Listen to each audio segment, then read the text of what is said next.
today's vlog, samahan niyo kami sa Benguet State University Museum. So, tara!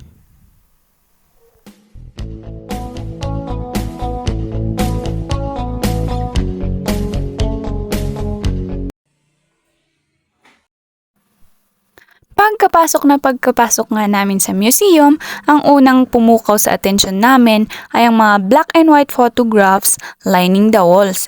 These photos take you back in time, showcasing former students of Benguet State University and the staffs who have been the backbone of this institution. Ang mga litrato ay waring simple lamang, ngunit bawat litrato ay may taglay na kwento. And it's like walking through a visual timeline of the university's history.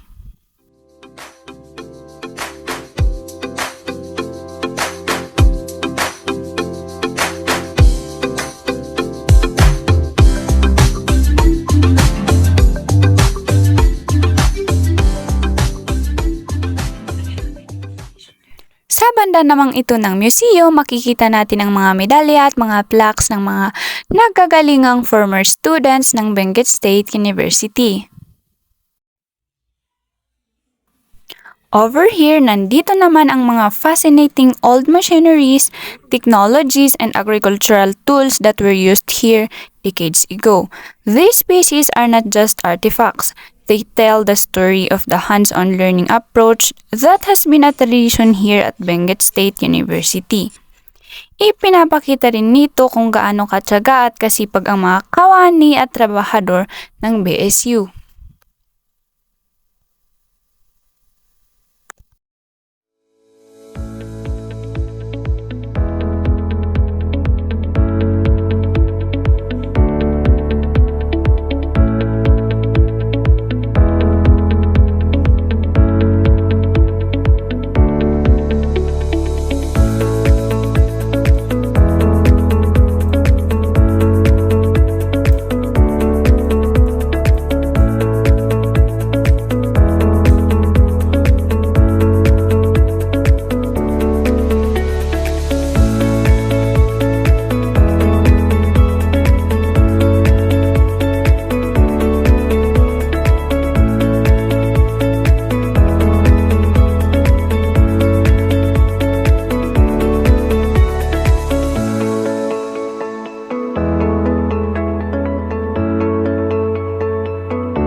At sa dako namang ito ng museum, makikita natin ang mga naka-displaying uniforms worn here in Benguet State University throughout the years. Each uniform tells a different story of the era it represents. From the fabric na ginamit, sa style na inadapt during that period. Sa pagbisita namin sa museum, we have learned about the history of how Benguet State University got its name. But first, accordingly, BSU Museum is the oldest building of BSU. It was created during the 20s and the 30s para maging opisina ni James Wright, ang kauna-unahang presidente o principal rather ng BSU. At ang BSU Museum ang founding building nila. Ang pagbabago ng pangalan ng BSU started from humble beginnings from 1960 as La Trinidad Farm School.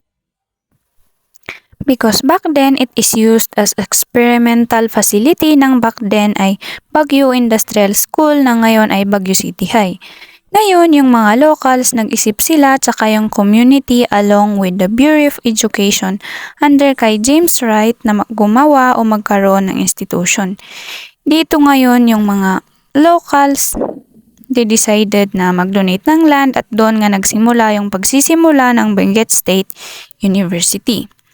Trinidad Farm School siya noon at naging institution siya noong 1970 na tinatawag na Trinidad Agricultural School, and in the 1950s, it became Trinidad National High School. Dito naging nationalized yung school, meaning hindi na siya under ng Bureau of Education. Ngunit nagbago na naman ang pangalan niya noong 1951 dahil noong mga panahon na yon, Benguet was used to be part of Mountain Province, sub-province ng Benguet along with Kalinga, Apayao, and Ifugao. Suon and so forth. Ngayon, yung IMNAS nagkaroon siya ng secondary department which is IMNAC. That stands for Mountain National Agricultural College. So, yung IMNAS naging siyang secondary department o yung SLS.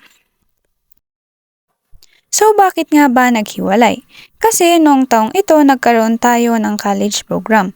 At ang kauna-unahang college program ay ang agriculture education. Most of them, actually, lalaki lang ang tinatanggap. Kasi yung mga babae, ang kinukuha nila ay yung agriculture, home economics. Those were the foundation ground ng College of Teacher Education at CHET ngayon. So after that, nag-merge sila at naging silang MAC o ang Mountain Agricultural College. Ngayon, di tumagal ang pangalan na yan. Nagbago na naman siya on 1968 sa ilalim ng Republic Act 5923 sa ilalim ng administrasyon ni Pedro E. Ventura. The name of the school changed from MAC to MSAC o Mountain Street Agricultural College. Ngayon, by the late 70s, gusto nating maging university.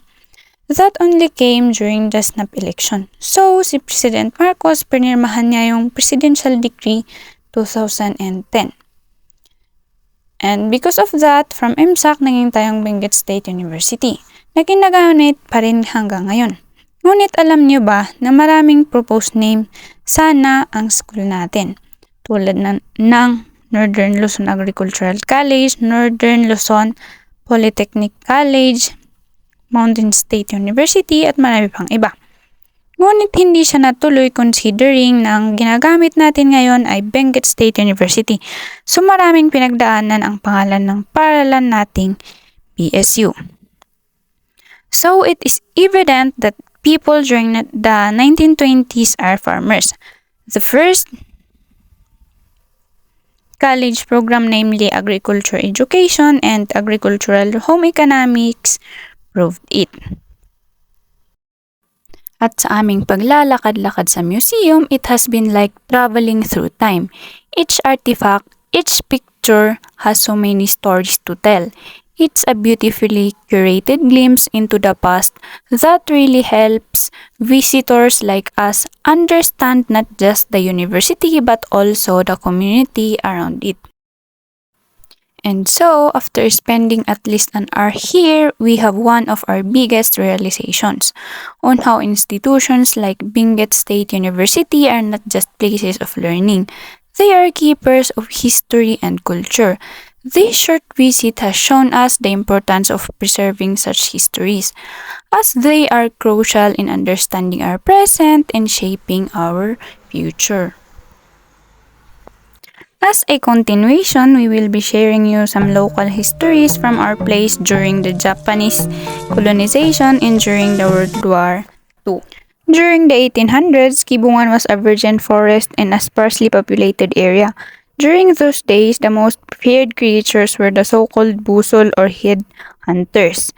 Another available historical records show that the municipality of Kibungan is one of the original 31 rancherias of Distrito de Benguet during the Spanish regime. Distrito de Benguet was one of the mountain region organized into 6 comandancias politico-militar, which was established by a Spanish comandante named Don Guillermo de Galvez in November 25, 1864.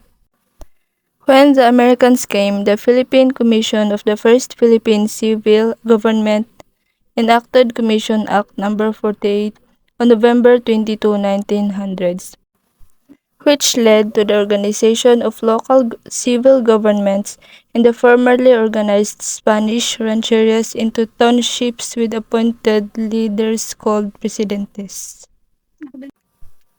And during the World War II, Batangan, part of Kibungan, was used as a landing site by the U.S. Air Force. And there was this joke that the elders would always say, about the Japanese wherein isang araw daw habang hinahanap ng mga Hapon ang mga gerilya sa kagubatan, biglang nakaramdam ang isa sa kanila ng tawag ng kalikasan. Kaya pumunta siya sa gilid upang tumae. Nang matapos na siya, walang tisyo kaya dinampot niya ang dahon ng isang halaman at wala sa pagkakaalam niya na isa itong langgatong o poison ivy. Kaya kumati yung puwet niya at napasabi siya ng pati dahon gerilya. At dyan nagtatapos ang aming vlog. Bye-bye!